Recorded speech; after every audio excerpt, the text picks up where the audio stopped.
이건 뭔가 마음에 와닿지 않는다고 생각하는 거죠. 그래서 단원들이 진심으로 노래할 수 있게 하는 지휘자가 중요하다. 그 다음에 두 번째, 이건 제 생각인데요. 리허설의 퍼센테이지와 연주의 퍼센테이지가 달라야 된다.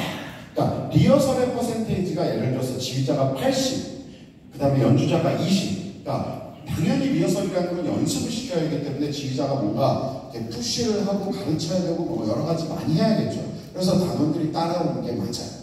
근데 정작 올라갔을 때 연주를 보면 단원들이 어떻게든 지휘자 걸 따라가서 맞추는 연주가 있고요. 이미 지휘자는 이거를 프리하게 놔주고 연주하는 아주 자유롭게 연주를 하는 연주가 있더라고요. 그러니까 저는 약간 후자적이 좀 좋은 것 같아요. 그러면 사실 저는 이런 생각을 좀 하거든요. 결정적으로 연주의 주체는 지휘자가 아닌 거 아닌가. 지휘자는 서포터고 실제로 소리를 내는 연주자는 오케스트라 단원들이고 합창 단원들이 아닌가. 그러면 그 사람들이 어떤 마인드로 그 사람들이 중심으로 서 있어야 관객이 이걸 느끼는데 마치 종속적인 관계만 관객들이 본다면 이게 과연 음악회가 지금 세대에 맞는 것인가 이런 고민을 하게 되더라고요. 그래서 80대 20이 연주에 네. 저도 유튜버 아세요? 네, 저도 유튜버입니다. 그래서 그 작곡하며 지휘하는 박지훈을 뭐 이렇게 하면 찾을 수 있습니다. 좋아요, 댓글, 구독.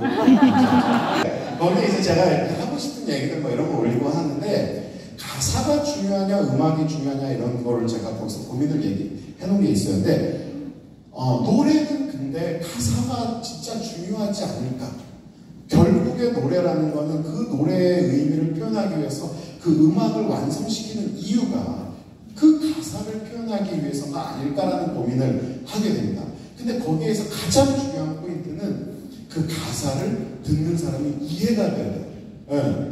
그러니까 예를 들어서 뭐 그리운 금강산 누구의 주제론가 이렇게 가야 되는데 노두두 조조조조조조조조 이렇게 부르면 무슨 아는 노래야. 근데 그 내용이 또 더 나아가서 한국 사람이 한국말을 딕션을 제일 못하는 경우가 있어요. 제가 개인적으로 시리와청단을 그만두고 잠깐의 공백기가 있었는데 그 공백 기간 동안 뭘 했냐면 그 가수들, 그러니까 성악가분들, 예를 들어서 좀 유명한 분들이었어요. 고성현 선생님, 박미자 선생님 뭐 이런 분들하고 녹음 작업을 했습니다.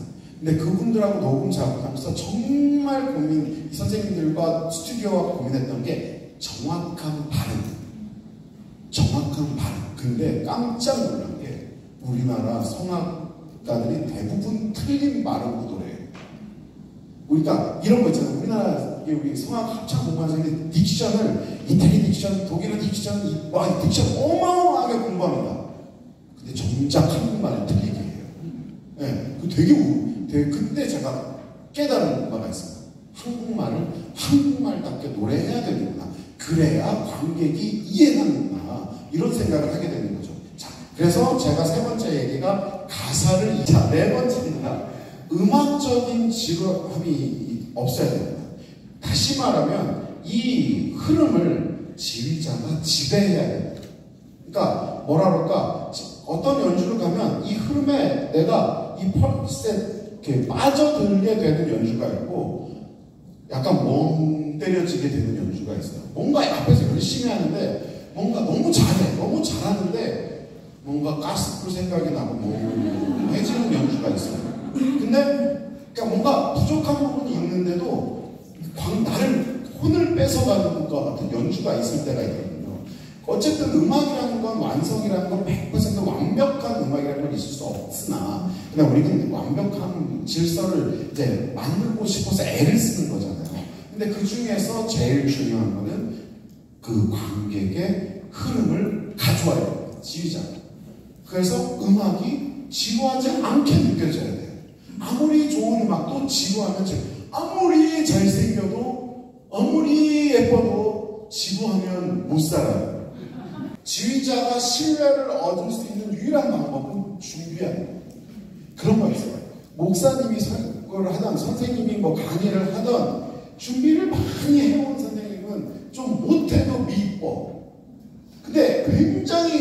실력이 있는데 준비를 안 해온 사람은 좀 그래. 그렇잖아요. 아닌가?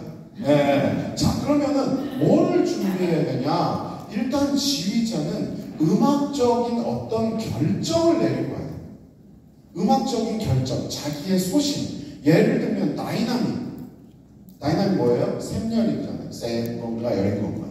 먼저 생긴 다음에 사람을 모으고 맞는 사람, 그래야 내가 하는 그 길이, 음악의 여정이 이렇게 한 방향으로 가는 거죠. 안 그러면 충분한 그냥 음악의 노예가 될 수밖에 없거든요. 그러니까 여러분들 철학이 있어야 됩니다. 그리고 두 번째, 다양한 각도가 필요합니다.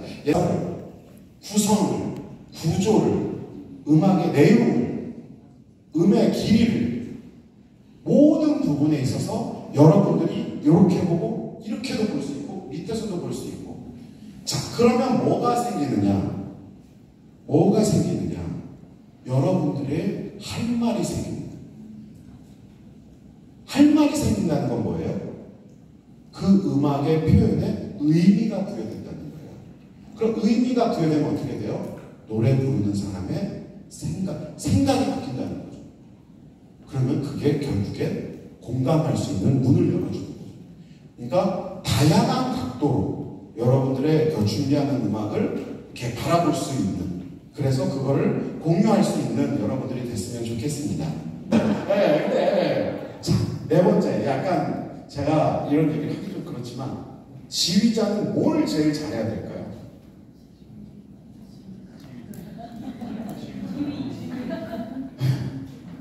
지휘를 잘해야 돼요. 이게 진짜 중요한 얘기예요. 되게 웃기는 얘기 같지만 진짜 지휘자는 지휘를 잘해야 돼요. 그럼 지휘를 잘하는 게 이게 잘하는 건가요?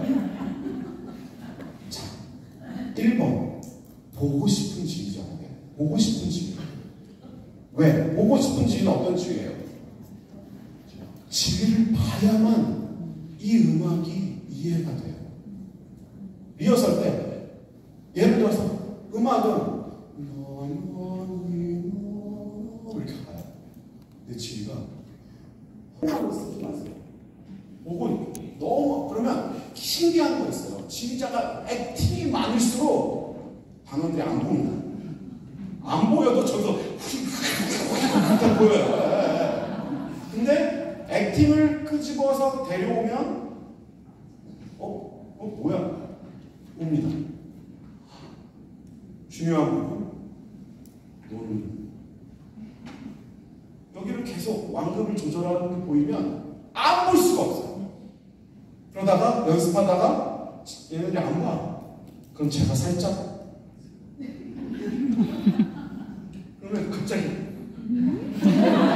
이렇게 보게 돼요. 네.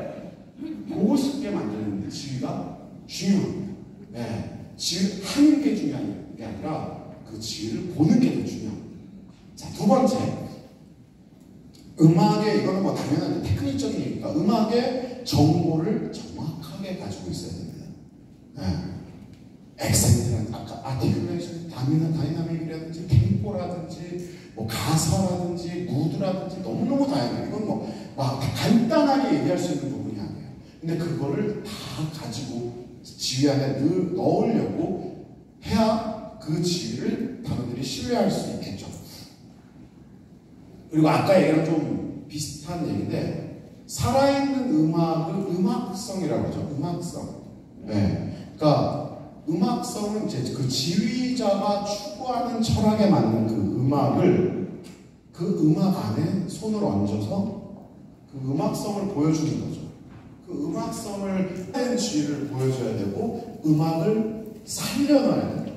네, 음악을 살려야 됩니다. 그래서 일단 대체적으로 제가 네 번째, 지휘, 공감, 준비, 선생 프론티어, 지휘를 잘하는 지휘자가 됐으면 좋겠습니다.